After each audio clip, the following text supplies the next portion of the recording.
来，乡亲啊，继续来看这位失控的老爸。台中这个爸爸认为伊的囡仔伫学校去互霸凌，昨暝参加到协调会时阵，一时情绪激动，竟然是提出着随身所在家私甲纪律部的球棍啊、讲刀啊。 讲窗仔门，搁来辱骂着参加协调会人员。学校是真紧张，赶紧公布放送，爱其他的班级甲这个门窗拢关起来，避免状况搁来扩大。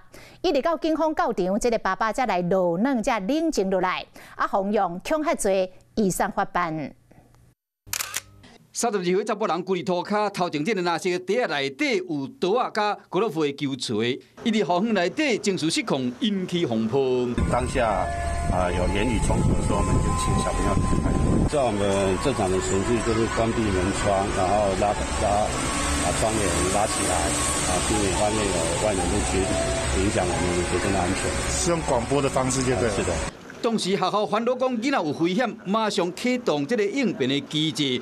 这件野刀意外起因是这个查甫人的囡仔，20甲同学伫校门口等家长接送的时，后因搁发现讲敢若互同学言语的霸凌，决定要申诉。校方接到电话了后，日开协调会，要过协调的过程中，这个查甫囡仔老爸愈听愈不满，冰到了后，刀啊甲球锤举出来，卡刀啊甲窗仔门，更加骂在场的人员。 校方赶紧报警，觉得蛮恐怖的。这校园应该是要很安全的才对，应该不能有这些武力的东西。此警自身、师生及其他家长恐惧，警方到场后立即控制现场，并将涉嫌男子带还派出所侦讯。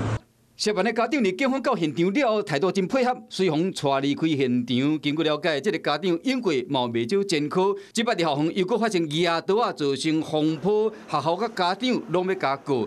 除了家私封扣留，伊嘛将被依照恐吓、妨害自由等等罪嫌上班，要幸好校园安静安全的空间。